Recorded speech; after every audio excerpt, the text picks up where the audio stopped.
They see my disability, I see my ability. They call me disabled, I call myself differently abled. There are some incidents that happen in your life.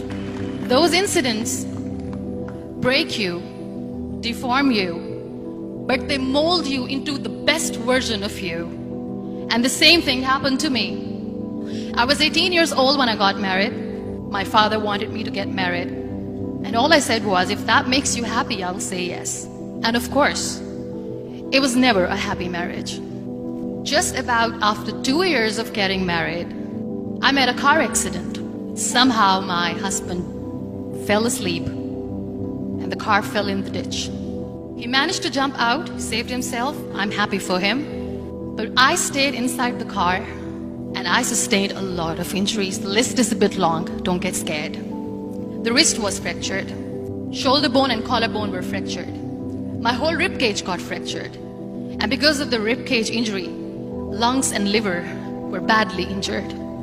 I couldn't breathe. I lost urinary bowel control. That's why I have to wear the bag wherever I go. 3 vertebrae of my backbone were completely crushed. And I got paralyzed for the rest of my life. I finally ended up in a hospital where I stayed for 2.5 months. I underwent multiple surgeries.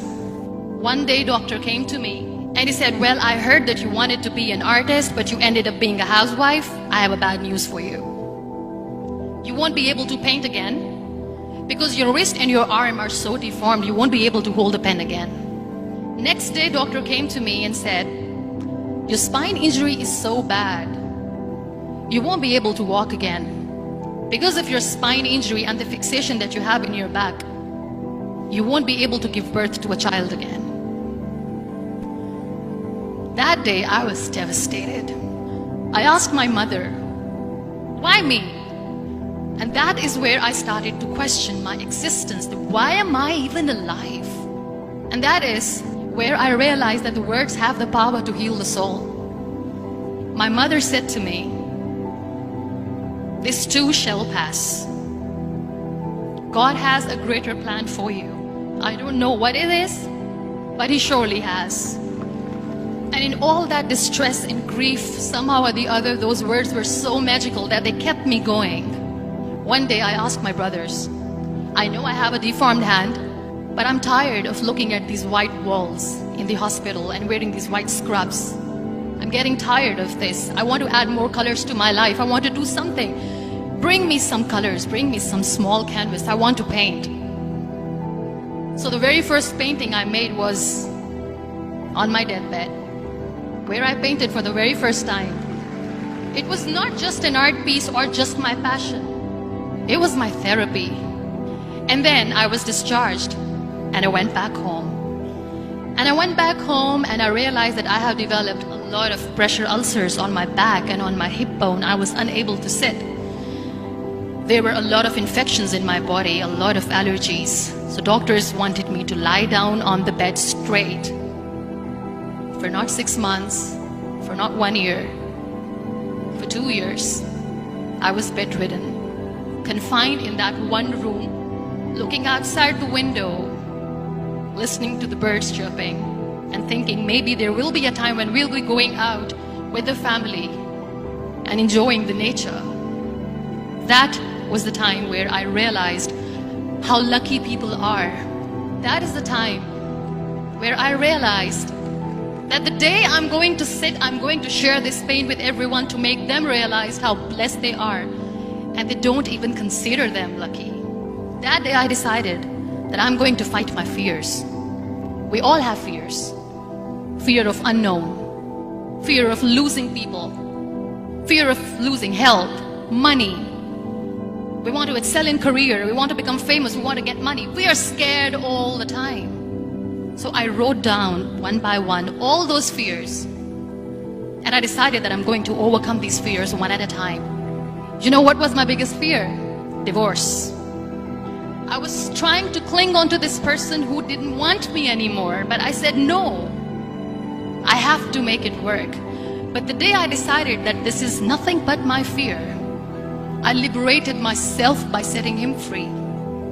And I made myself emotionally so strong that the day I got the news that he's getting married, I sent him a text that I'm so happy for you and I wish you all the best. And he knows that I pray for him today. Number 2 was, I won't be able to be a mother again. And that was quite devastating for me.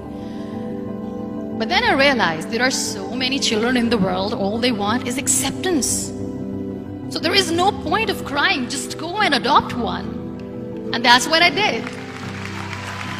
People think that they will not be accepted by the people because we, in the world of perfect people, are imperfects.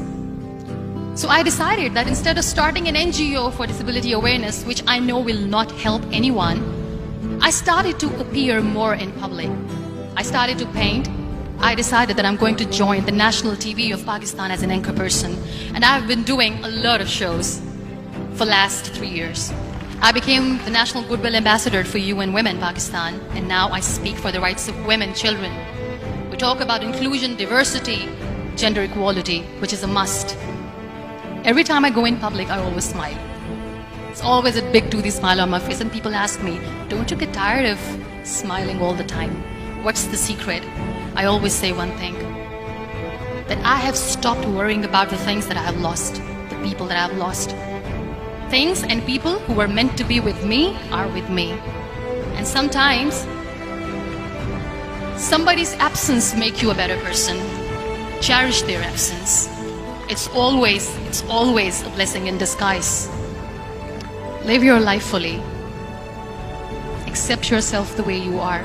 Be kind to yourself. Be kind to yourself. I'll repeat, be kind to yourself, and only then you can be kind to others. Love yourself and spread that love. Life will be hard. There will be turmoils, there will be trials, but that will only make you stronger.